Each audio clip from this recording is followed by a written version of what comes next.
Good morning, everyone, or evening, afternoon, because we can be anywhere in the world. That's what's so wonderful about this. We can connect from any place that we are, from wherever we live, wherever we work, no matter what our lifestyle, we are connected. And thank you for doing that. So, welcome. My name is Marilyn Shannon. This is SkyWire, and we are here each and every Thursday to talk about one of the most incredible experiences in our lives, and that's listening. What a magical experience we have each and every time we go, aha, listen. So today we're going to be talking about an incredible song by Bob Dylan called Blowing in the Wind, and we're going to get to that in just a minute. But before we do, I want to let you know who's with us today. We have Margarita. Hello. Hello. From Canada. Where in Canada? I come from Sweden originally, but I live in Kingston, Ontario. And what's the temperature there now? The temperature is exactly 19 degrees.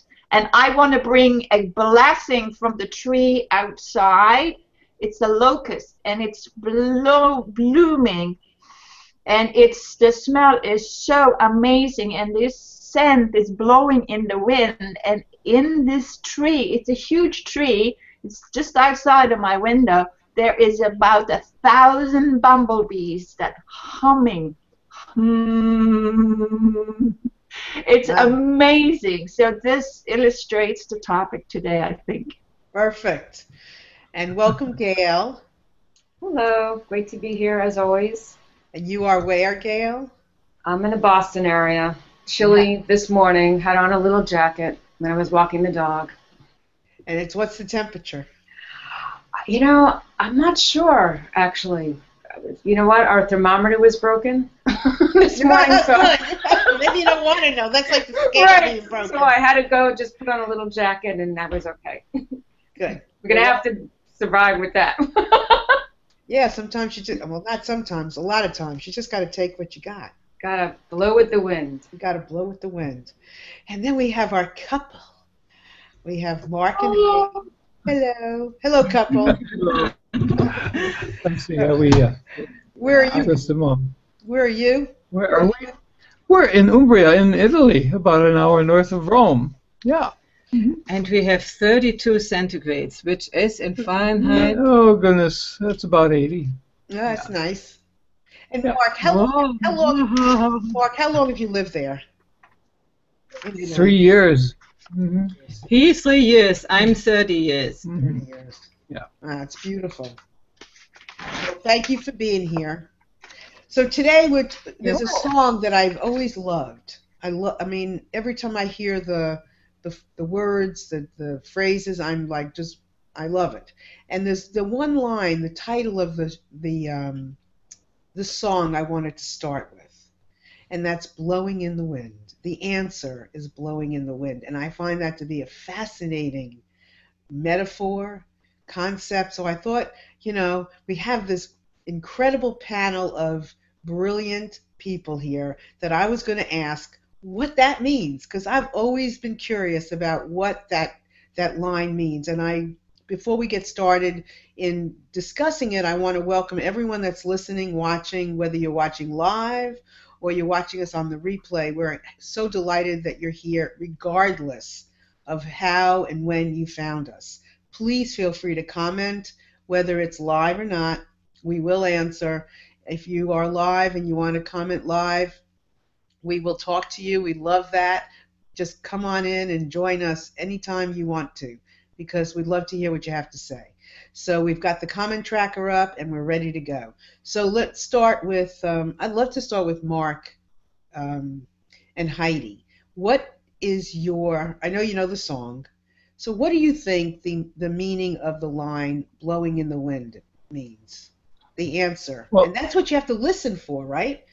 There's something going on in this wind, this concept, and we're listening for it. So what is that? Well, I first heard that, as a young man, when I lived about a block from the Hollywood Bowl. And we saw one night the marquee outside said, coming such and such a date, Joan Baez and Bob Dylan, whatever. Okay, Joan Baez, well, let's go. All right. And so we walked up to the Hollywood Bowl on that night, and Joan Baez was herself, as we expected, and on the stage came this scrawny little, bewhiskered guy from Minnesota, who was introduced as Bob Dylan. Dylan. I'm sorry, Dylan. There was some misunderstanding about his name, and he began to sing in this scratchy, sort of uncultivated musical voice. And of course, one of the songs he sang was "Blowin' in the Wind," which was the first time I'd heard that, and in the context of the concert and the kind of people there, we all knew that meant something, and it did come to mean something in the context of the 60s as it developed. It doesn't necessarily mean that anymore, and Bob himself denied that he had any idea what was blowing in the wind. He was just making music, He may have been a little bit disingenuous there, but in any event, the blowing in the wind was something that struck me just appropriately, because this is the first time I had a grown-up job, and it was horrible. It was in a skyscraper in downtown LA in an insurance company, and it did not suit me at all. But I had no idea how to make a living. I'd just gotten out of school. And so I had this feeling that there were prophets out there. And if I listened closely and figured out what they really meant, I'd find some secrets that would guide me through this decade of my life, known collectively as the 60s, And I expected to hear it from them.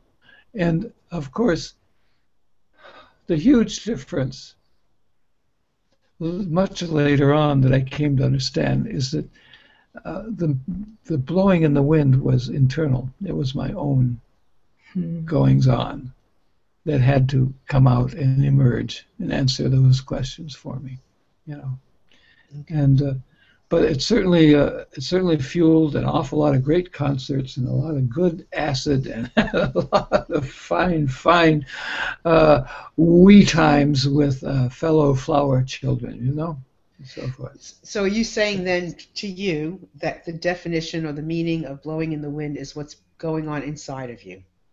Well, the answer is internal. That's what. Okay. Okay. Good.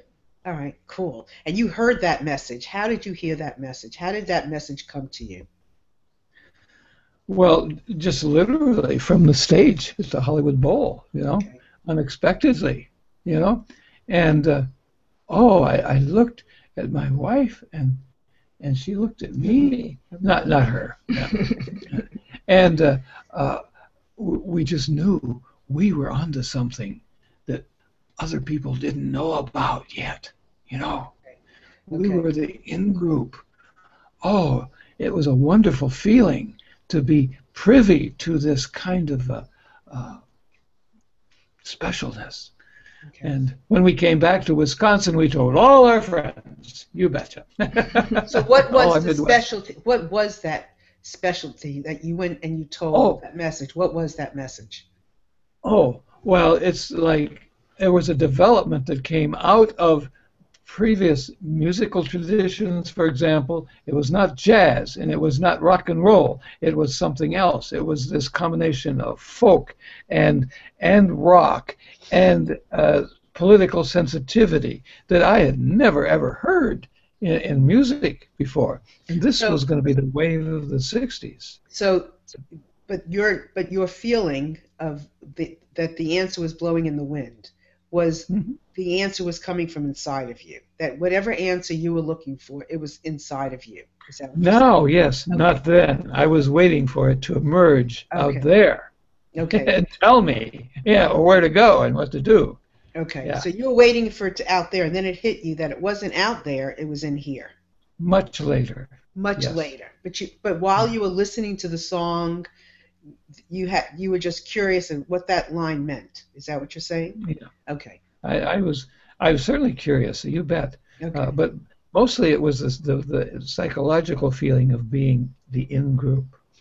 Oh, Okay. wonderful. So there was a lot of things going on Yeah. that was around that time and in that moment, not just what that line meant, but the entire nuance of this new music and this Agreed. guy and these political messages and somebody just standing forward and saying here. So there was a lot of things going on that you were, conceptualizing at that time. Mhm. Okay. Certainly. Cool. Yeah. Cool. Okay. Heidi, Mhm. when you hear Yeah, that line, yeah. I heard this music a little later. I'm 10 years, more than 10 years younger. And for me, it has, John Bass, I liked it very much. No, John Bass.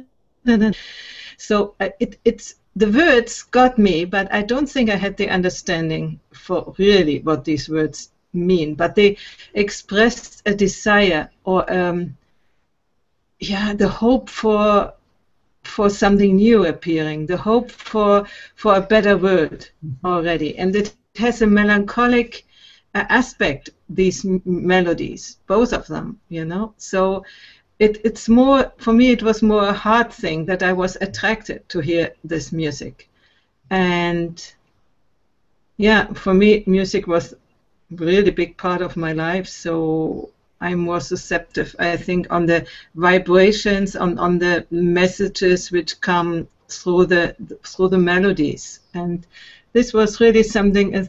The world is craving for something which should finally arrive, and I could identify with that. Okay, so explain to me then, when you were listening to this song, you were taken by the words, by the melody, by the music, the overall music, and the hopefulness in the words, and then the line. The words less. The words much less. The words, they were in English, and I was not really good in English. We just sort of repeated the words. We knew more or less what it meant, but the words were not the important part. More the expression of how they were sung and the expression. I love very much John Bass, and Bob Dylan a little less, but.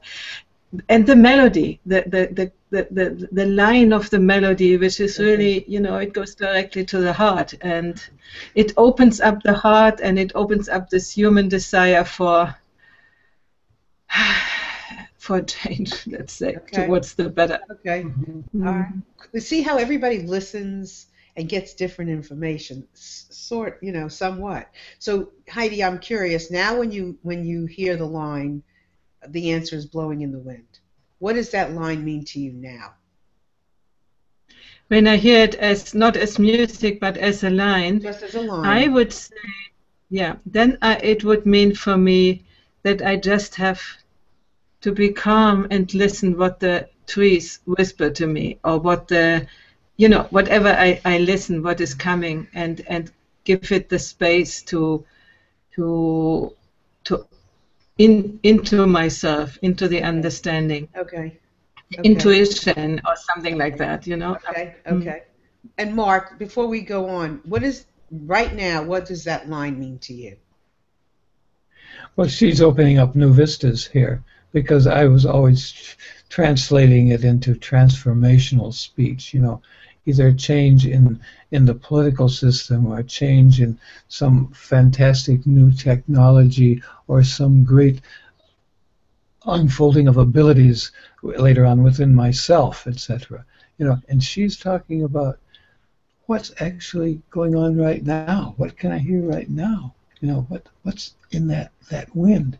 This is a much more still, much deeper kind of understanding of the line than I was used to.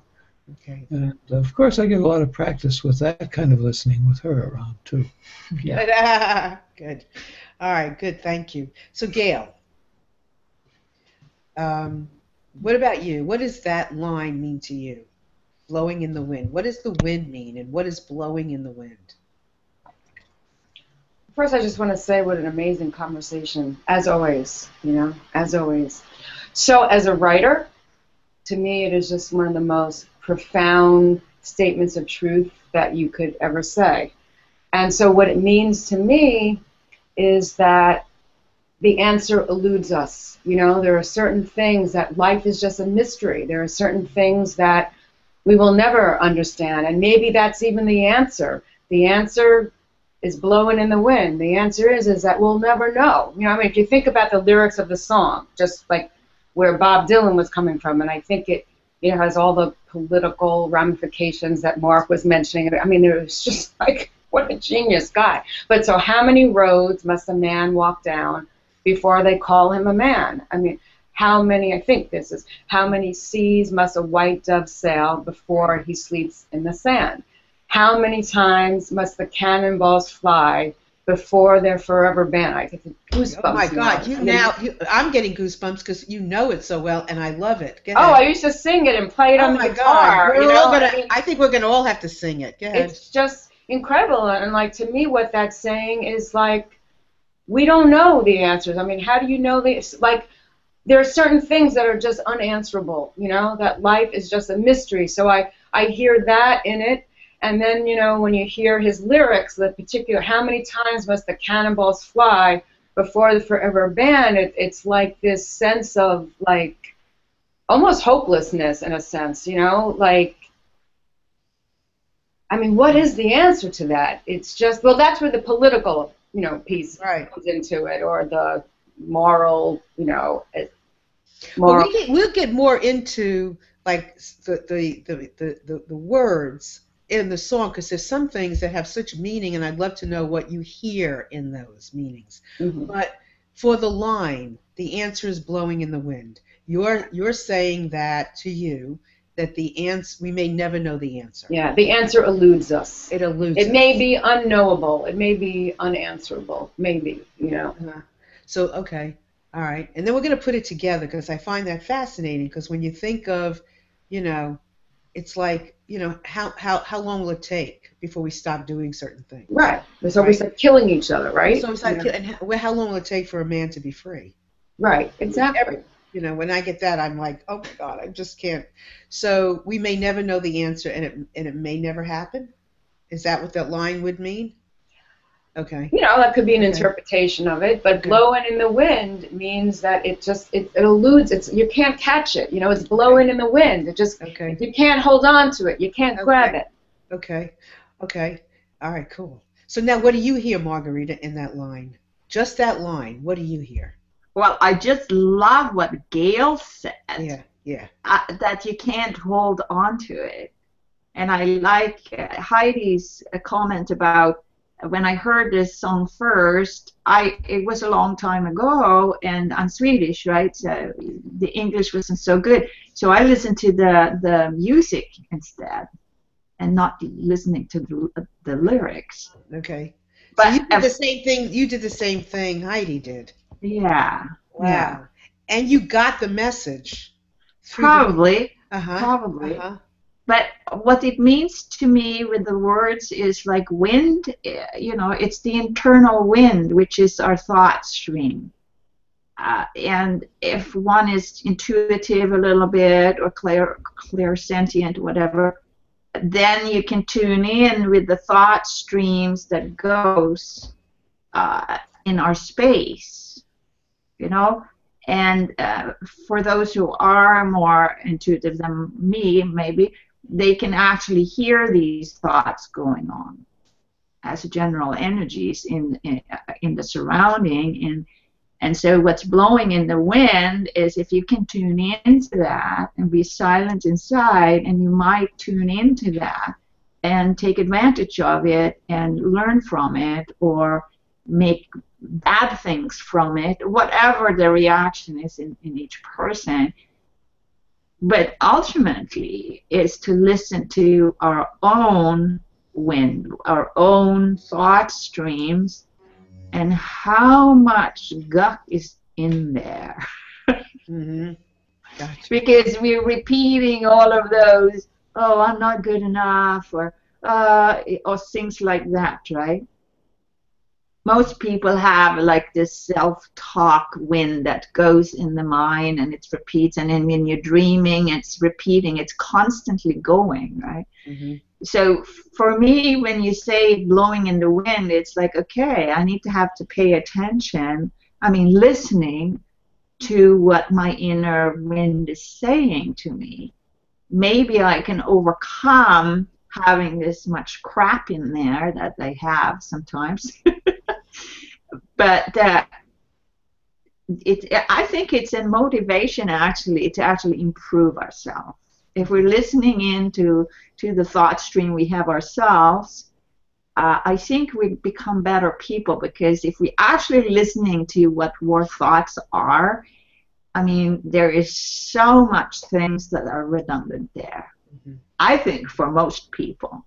Right. I'm not talking about you guys here on the panel who is completely enlightened in this area, but Well, I mean, look at us. We're five different, somewhat different viewpoints. Some connected, some similar, and yet some new.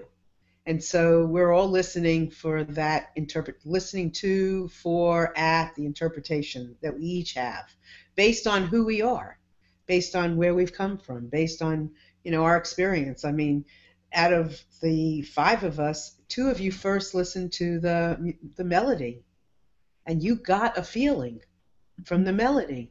That wasn't the first thing I listened to. And I would go back now and pay attention more to the melody to see if I can hear and listen to what you gathered from the melody, because that's what you heard first. Yeah. Go ahead. Yeah. I wanted to say this is the big advantage. If you don't speak the language, even, not only with music, you can, when you don't understand very well, you are listening to other clues. Yeah. You are not so much focused on the meaning of the mental part, but you are listening in a different way, and you hear different things. And then you can add the words and think, oh, yeah, good. But it's not the first focus we have, and we are in a foreign language which we don't know very well. Right. So I think it's a good thing to listen to music in a language which you don't know, and gather what you get out of the atmosphere, out of how they sing it, how they, the energy flow is, and so on. And it gives you a more, let's say, emotional response, and a more pure emotional response than the mind thing, which is always attached to the words. Well, I find it so interesting too, and just what you said was fabulous, and just how you explained it, and the fact that Margarita, was along some of those same wavelengths, and of course Gail had her perspective, and then Mark, Mark was listening. Correct me if I'm wrong. He was listening to the entire time, a lot of the music that was going on, or the type of music that was happening, and the messages, and not just specifically this song with Bob Dylan, but just the entire era that had been launched. So it's extraordinary, what you can chip away at and learn, explore when you listen, And when I have heard that line before, and that maybe this is, this is where we all come from, and then you listen from where you are. So for me, the line always meant, and every time I go back to it, it means the same thing, that the answers are all around us. And it always has meant that way. Every time I try to figure it out a different way. And even when I can't remember, and I forget about the song, and I haven't heard it in years, and I go back and I listen to it, it means the same thing to me. How long is it going to take for us to get it? The answers are all around us. What are we waiting for? It's all here. That's what the message I keep hearing. And when I listen to it, I get emotional every single time. It just, because it's even so current today. When are we going to get it? how long will it take for us to, be free? So, anybody else have anything to add or question or say? I want to say that for me, it was not that the answer is everywhere around us. For me, it was more a sadness and a sort of, I'm an Enya type 4, who is always suffering, and somebody told to me I can cry for the whole world, for the suffering of the whole world. A clairvoyant was telling me that.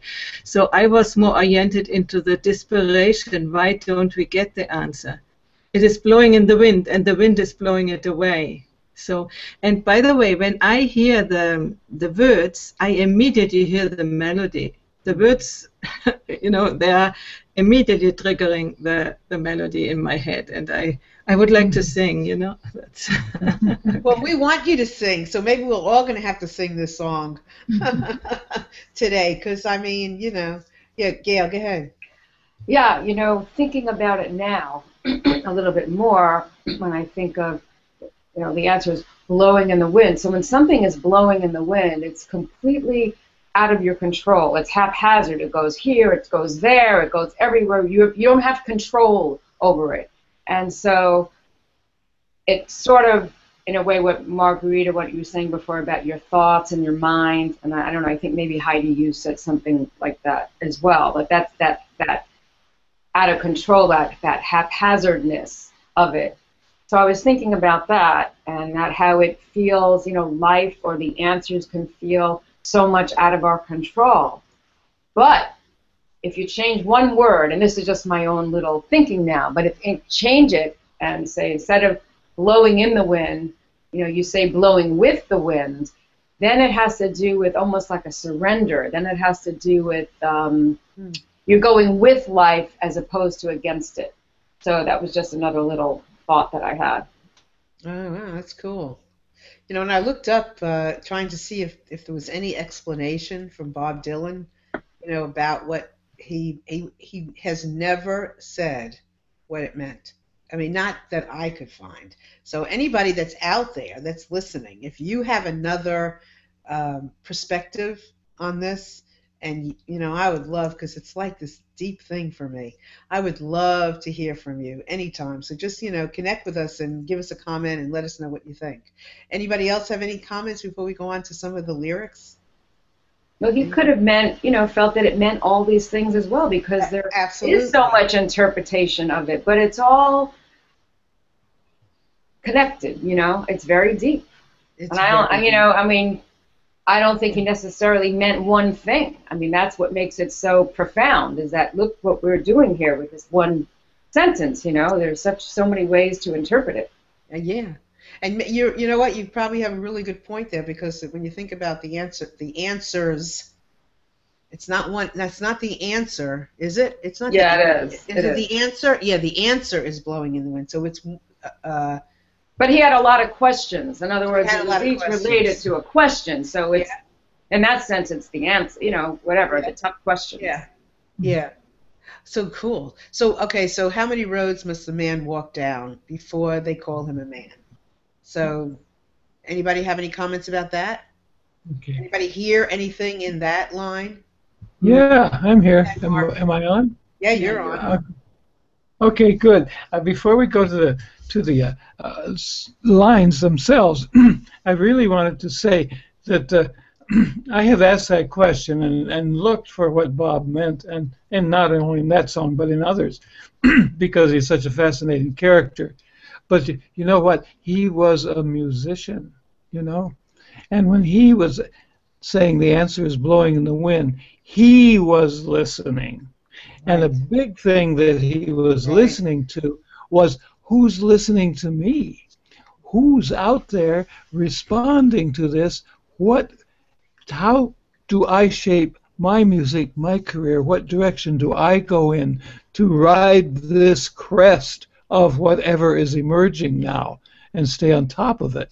And so he wasn't really so deeply metaphysical about what he was writing. He was trying to be a masterful musician and a popular musician someone who could ride the wave of the early '60s, which he did very masterfully.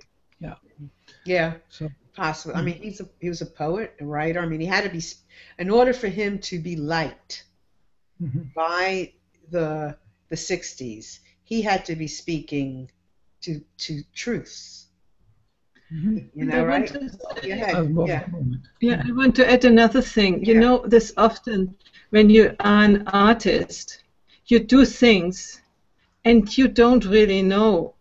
Sometimes you don't know exactly what you want to express, but sometimes it comes out and you cannot really hold it in words, you know. You give it out what is there. You can also think that you are a channel giving out something, and it's up to the other people to fill it with their interpretation, with their meaning of the thing. So it's not necessarily that we need to know what the artist has thought about it when he did it. You know, he did it or she did it. But Okay. often it can even happen that the artist has an intention and is perceived in a completely different way and by everybody in a different way. So I think this is not really so important. If you know, if he really wanted to convey the message of, as I felt it, of desperation, why is the world as it is, or of hope, or of whatever, maybe everything and none, you know, this is not really so important. Important is what it is evoking in you, and how you respond to it, and what message do you hear, and what will you do in response to this message. And it can also be, let's say, misunderstood, not only in good ways. It can be often music was understood in a not good way, and it was used for inducing into people.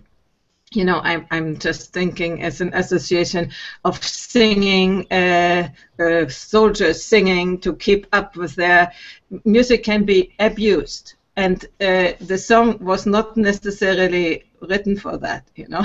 So one of the things that you said I really like to explore, when you said that, you know, sometimes the artists may not even know themselves, so they are listening on this.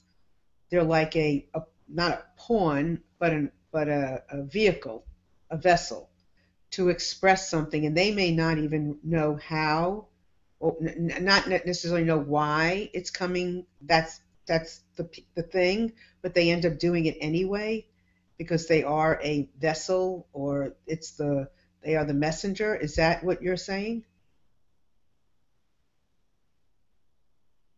Heidi?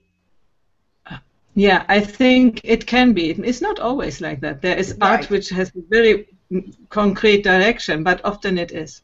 Okay, that's a very interesting perspective that I had not given. I hadn't given a lot of thought to before, but I like hearing that. I like hearing the fact, you know, I mean, obviously there's multiple reasons that artists do what they do. Their inspiration, they hear the message, they blah, blah, blah. But that's, I think, a very interesting perspective that sometimes they don't even know. They're like the pen. It's that the universe or the energy is holding on to, and they go to town with something, and they might not even know. That's very cool. Jeremy looks like he has a big thing, a big message. Do you see that, Heidi, on the comment tracker? Do you see that thing from Jeremy? Oh, yeah. Yes, you can white box me, and then it comes on the screen. You can read it. Okay. Jeremy Murphy says, in order to know the answer, we need to know the questions. The song title begs many questions, not just one. The main one is, what is the true, deepest meaning of life? But the answers, though elusive, as Gail Harris said, are knowable and findable in a mysterious sense, even though soul-searching is involved. For me, these are big changes, transitions blowing in the wind. Lots of questions, some answers. Very interesting. That's a very good point, Jeremy. Excellent. I love that. Anybody have any comments about it? Anybody want to comment? Go ahead. The changes and the transitions blowing in the wind, I feel them, I hear them too. Yeah. I think we've all felt that changes are happening, and there's no mystery in that. Changes are happening. That's Yeah, clear. we don't know where to, but they are happening. So they're happening, and I guess for me, the good thing is that I like to think that there are answers, and even like Jerry might have said that there's a lot of questions, and then there are. I mean, I think that there are some answers. Some. Yeah, that there are some answers. There are some answers, and I think the answers will also come forth one by one, you know, when you listen to them. When you listen. It's not a global answer. No. Not one answer. We're not having one answer. For as long as we're doing this show, there's not one answer. Now, maybe we each have a piece of the answer, obviously, but there's not one total answer that we all can just say, yeah, that's it, move on. Oh, yeah, that's it, move on. No, we have our own answers. We have our own, we each are a piece, so we have our own answer. Gail, did you have something? Yeah. So I think we all want answers, like Marilyn, you said, well, I think that there are answers. And I think that us as a society, we're very uncomfortable with not having answers, We don't know how to live with the questions. We need closure. We need answers. And, I just think that sometimes there aren't answers that we can really know, at least not in our heads, maybe more in our hearts. Maybe the answer is there isn't an answer. But I think it would serve us best to learn how to try and feel a little bit more comfortable with being uncomfortable with not having the answers. So I just wanted to add that. Mm-hmm. That's a great point. And maybe it's not about having a finite answer. Maybe that's what listening is about. Maybe listening is about just, living. Yeah, and maybe the answers change, and to be able to go with the wind and flow with the wind without having the answers necessarily. It's so rich. There's just so much you can say about this one line. It's incredible. Yeah, it is incredible. And go ahead. I wanted to say, we say listening, and listening is a gerundium, which is an ongoing thing. Right. And whenever we listen, we get answers. So there cannot be a finite answer. It's every moment come other answers by listening, Listening. This is an ongoing activity. Mm-hmm. So, So it's not. So this is great because we've often said this. Like we'll say that and we'll go, well, how do we even know, right? We hear something. It sounds good for whatever it answers in the moment, but then as we expand ourselves in that expanse, it may not be the answer anymore. And we're constantly, so really that's really, I think, the answer. Margarita, you've been listening? Yeah. I'm sort of immersed in this blowing in the wind, and I was all the way out in the outer space, somewhere here and then somewhere there, and it was so pleasant to actually floating on each other's thoughts here when you were talking. It was quite lovely. And what so I wanted to say, so why do you think why were you responding that way? Because I went into my default state of tuning in or tuning out, or whatever, what you call it, but it was very pleasant, Mm-hmm. Because the conversation is very interesting, and there's so many good points made here. Mm-hmm. But I think that the inner stream of our mind, it's far more vaster than we can imagine, Mm-hmm. Absolutely. Well, it is. That's why there's not one answer. There's so many answers. And as we grow, as we learn, as we connect, as we communicate, we take on this piece, we take on that piece. You say something, Gail says something, Heidi says something, Mark says something, I say something, and it just builds. So there isn't just a simple answer. Yeah, it's like you hear one word and then your mind goes that way, and then you hear another word and the mind goes that way, and then you don't really have a control over it because it's just trigger different. Absolutely. Absolutely. Like, Yeah. That's great. Mm-hmm. So, so I'm sitting here, I'm thinking, okay, so I was looking at these words and thinking, okay, what does it mean? I'd love to know what you hear in these words now. What do you hear as a message now? Or what is the message for you now? Like, how many roads can a man walk down before they call him a man? I mean, how much does he have to prove? That's what that means to me. What does it mean to you? Like right now, what does that mean to you? Okay. I'm going back to me then, because this was the time of the civil rights movement. And this was, the man was the black man, How many roads must he walk down before he's allowed to be a man? Okay. And so this is all very outward directed energy on my part. I wasn't looking at me so much. This was all out there. This was all agents out there.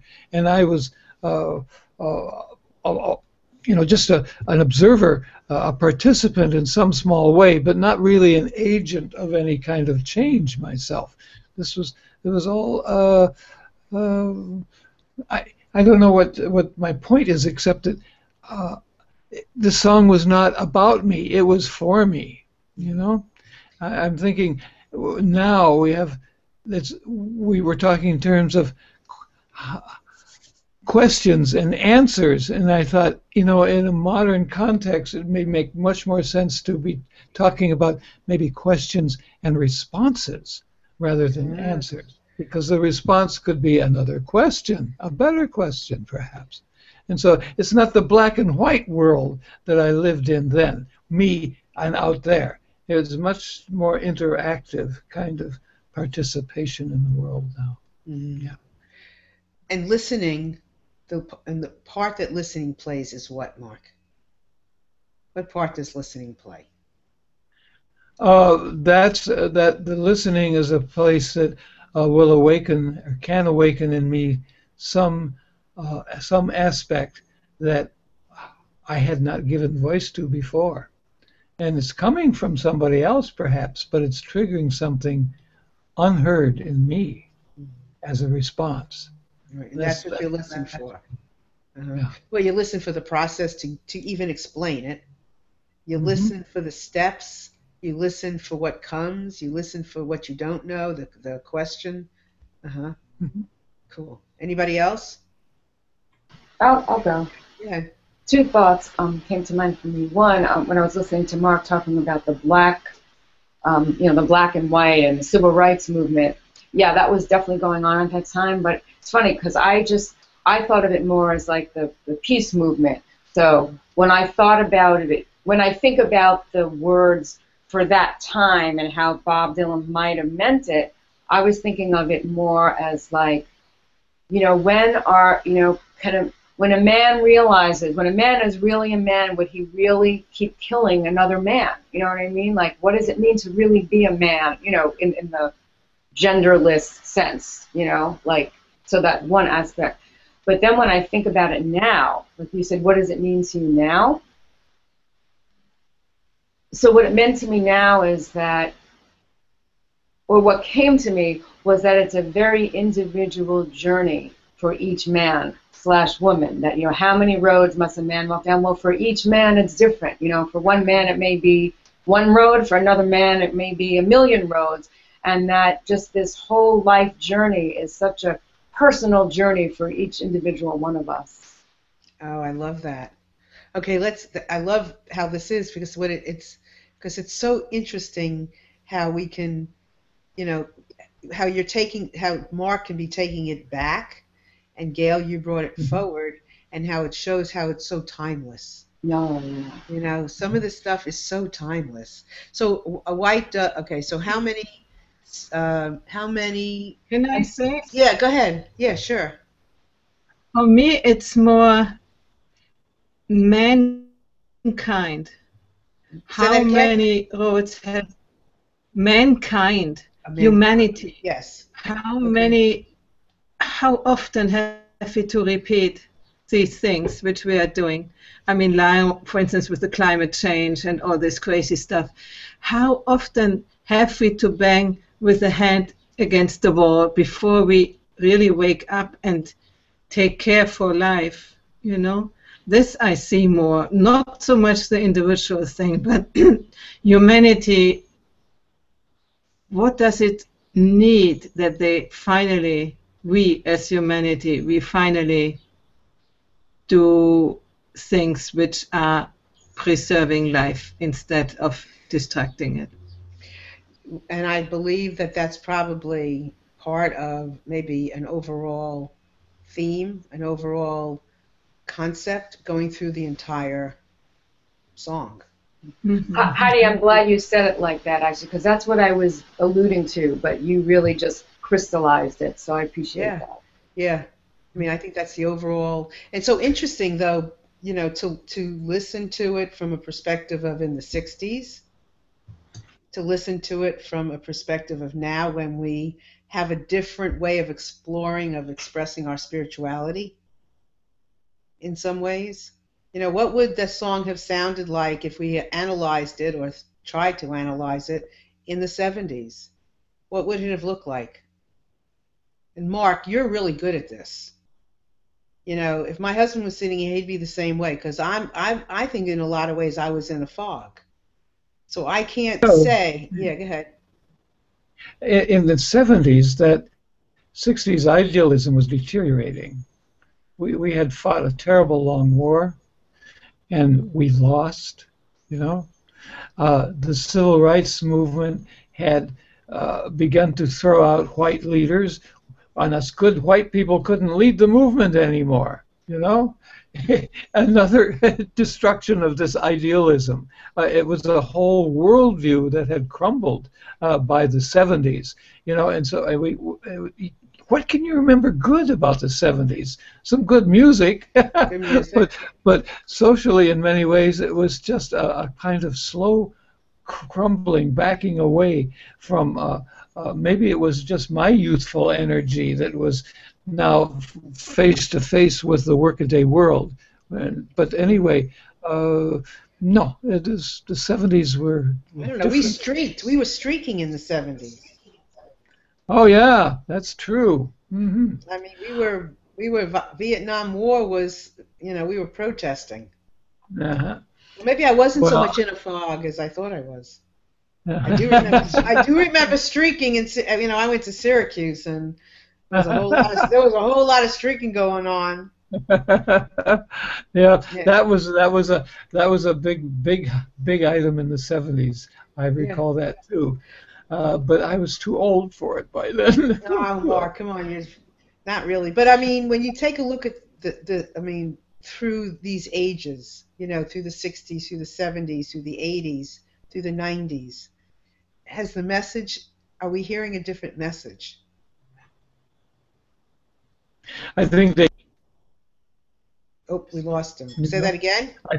I think we go through cycles, you know, of being reawakened, reinvigorated. We see a different vision, and we pursue it. It gets us excited. Our energy gets moving, you know, and then if some politician fails us, you know, just utterly turns out to be empty boots, you know, Right. etc. Just for example, Mhm. or a new technology comes along, and that we think, oh, this is going to be wonderful. Remember, computers were going to make the world paperless. You know, when I look at this, and I'm like, yeah, but when I look at this, and I'm saying, and I'm thinking, and he did this in the 60s, and here we are. Oops, I'm hearing myself again. And you know, I mean, and you know, how many times it's going to take for us to be able to look up to the sky? And you're thinking, well, man, was he thinking environmental? I mean, what was he thinking then? What was he thinking? Was that, I mean, I'm fascinated by by everything in the song. Marilyn? Yeah, go ahead, Gail. A lot of good points that you brought up, but one, I think that the particular lyrics that he used were really universal so that they could transcend time, But then so they'll fit for any time, but when you think about now, I think music in a way is such a good barometer for the times. You listen to the music. So that was really, for the 60s. But if you listen to the music now, I mean, I'm telling you what my son listens to now. I mean, the rap. But there's a statement in there. I can't even listen to it.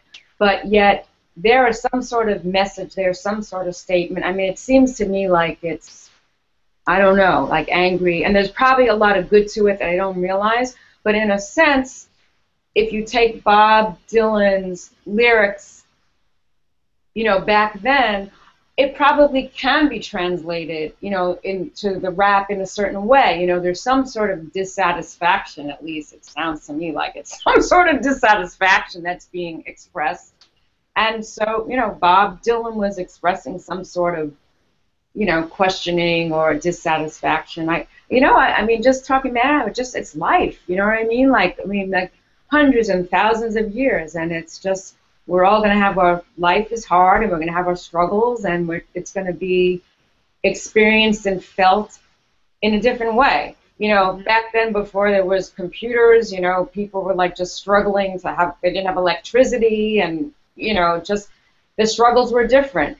Now, if you listen to the rap music, it's like, what are the struggles now? I mean, it's such a crazy world. We have to monitor. So Gail, let me ask you something. So when I look at this song and I see how many deaths will it take to know that too many people have died. So is this do our kids recognize this in their music? Or is this, because that's still going on. I mean, how many deaths is it going to take? Yeah, I don't know. I would say not, but I have no idea. So is this how I could look at this and go, it's like right now. I mean, I can see singing about that. I don't know if they're singing about that now. There's certainly a lot of deaths going on around the world, but I don't know. Are they singing about it? Maybe that's rap is. Maybe the language is different. Yeah. Maybe right. That's the language is different. Right. And I think I posted a quote. It's not that they're ignorant; it's just that the language is different, or not that we're ignorant, just as our language of ways of expressing. That's a good point. And maybe that's what we're listening. We need to listen past. Right. The verbiage. Like Heidi was saying. Listening to the melody. Maybe I need to. Maybe listen to their music in a different language. Well, what I find difficult with rap, there is no melody. So this is only text. And if you don't know the text, you have a problem. While in these times there were still melodies which made it richer, the message. Mm. So it made it richer. But what about the message? Are they saying similar things or not? I don't know. I'm not in the rap culture. I sort of avoid that. Well, but just the fact that there's no melody. I mean, what does that mean to begin with? Well, that's a good point too. What's missing? What is the message of not having a melody? Yeah, really. Wow. What is that? Well, isn't it about the rhythm? They say it in a rhythm, so that it's like a mantra, right? And you say it over and over and over again, and it goes into that mind stream and blowing in the wind. I mean, they have this rhythm to it, right? And so there is an element of music in there compared to regular speech. For me, it sounds a little bit more aggressive. While when you have a melody, as the one in the 70s, it's more harmonious. It's more, how do you say, more open to the heart and to what can come on by the rap. I find it so insisting. So Right. That's very significant, really, what we're saying now. Like what you just said, Heidi, and the fact that there is no melody. I think that's very important. You know, that's saying something. Is That's that really sad? Is that sad? Do you do you hear that as being sad? For me, it is sad that there's not even a melody. I mean, a melody, you know, like melody, I guess in the sense of the word, it means some sort of harmony, even though it's just a melody. But there's some sort of harmony somewhere. But without even a melody, it just seems like it's just like anger and dissonance, and like that's sad to me that there is no melody. Like that's really sad. Yeah, more. I'm thinking that this lack of melody, you know, this kind of chaotic it's also repetition, but it's also touching many different subjects. It's a real overwhelm of data in the lyrics of rap music, and this is not unlike listening to the radio, not unlike, you know, cruising the web, you know, where you're just absolutely bombarded with endless data and information that you can't possibly make sense out of. You know, this in 1963, Walter Cronkite ended the half-hour news daily with, "And that's the way it is." You know, we had this presumption that there was a way things are, and the way it should be. No matter how nasty it could be in its particulars, there was something really okay about the world. And Uncle Walter told us every day what that was. You know? And now it's not. What is your point? Yeah, the point is that no one wraps up the day for us in that kind of way anymore. We just go on to the next news cycle with more useless information, you know, or examinations of useless details that have nothing to do with real issues in the world. And I want to add another thing. When you have only words, rhythm is already a good thing, but it's, as I said, it's like bang, bang, bang in the head. But what I find is when you have a melody connected to the words, it goes into your subconscious and you remember it much better. Because when I was a singer, sometimes I forgot the words, but I didn't forget the melody. And the words came on afterwards when I continued to sing la la la, and then the words came again. So when you don't have the melody, the words have not the same, how do you say, they are naked.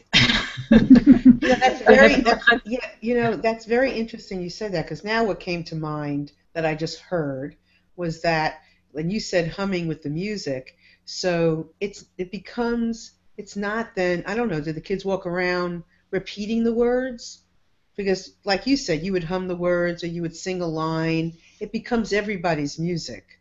I wonder now then if the rap music now it's a statement, and it's not the same as being, it's not mine too. And it is also very dependent on the language, you know. While when you have a melody, it's an universal language. It can express so many things without any words. While rap music, it needs your very well understanding of the language which it is in. So it's a sort of reduction of expression. Yeah. Not only the language, but the cultural context. Because it's very, very topical. Well, it'd be good to have a rapper on the panel, you know, and see what the perspective is. But I'll just tell you, like from my house, to answer your question. So when my son, who was 12, there'll be a rap song on, and he'll be rapping along with the song when it's on. But I have never heard him just rap without the song. You know what I mean? He's not going around the house rapping, you know. Yeah. Just, right. Yeah, that's the point. And maybe so that's a very interesting observation, I think. I think this has been very cool because this is something I've never thought of. So now we're bringing it up and I get to hear and listen for another perspective, which makes this so interesting, don't you think? Look at this. Well, I appreciate Margarita's point about, because I never thought of that before, about how the rhythm is the statement. So I don't think anybody is arguing in terms of rap. I mean, there certainly is a statement being made. I mean, it's all about a statement. That's Right. what it is. So I don't think anybody's refuting that, you know. And some of it can be very clever. I mean, I've known this man before who was a brilliant executive, and he's loved rapping because he said the lines were like really, really clever, you know. But but the approach is different, and it's a very interesting conversation to be listening to what this difference in approach means.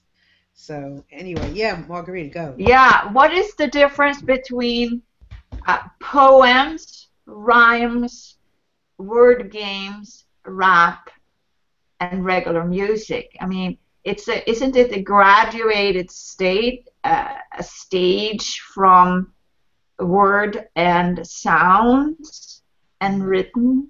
Mhm. There's the content of the actual music with notes and harmonies, and then there is the rhythm, and then there is the words. So there is actually three components there. Mhm. And I think when soldiers walk in a line and repeating some kind of thing, a song that they know, or they just talk it out, they repeat it inside so that they can remember it, right? Mhm. Or they are made to remember it. Mhm. And you know, if you saw that movie, which name it was they showed these tank drivers in Africa or wherever it was, singing this crazy rock music that was like with swear words and let's kill them guys, and you know, and then they shoot the you know, the villages, the inhabitants of that little village, civilians. Mhm. Yeah, this is the power of music and the power also of rhythm, and rhythm is a part of music, you know, and also the power of mantra. You can abuse everything. But yeah, also, music is the universal language. And so that's what you and Heidi, you were in a different country, but you understood that song.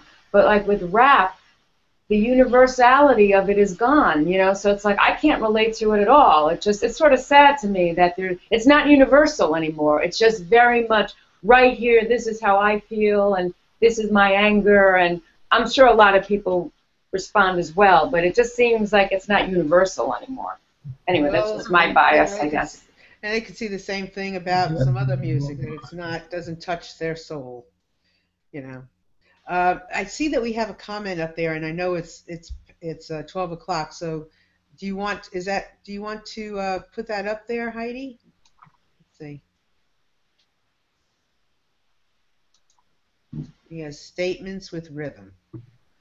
You see? Thank you, Richard. Talk to me, Guy. Perfect. Well, maybe, Richard, you sound like somebody who has some concept more of rap. And maybe it's something that we would love to explore. And talking about rap, I think it would be really cool for us to listen to understand rap. And, you know, whether there's bridges, whether there's just, I mean, what can we hear? So I appreciate your being here, Richard, Jeremy, and everyone that's listening and watching and that is soon to tune in. It's good to have you here. And we are out of time. So anybody have a final word that they want to express before we go? Anybody? Blow away in the mind. Good. Heidi, you want to sing a line? The answer, my friend, is blowing in the wind. The answer is blowing in the wind.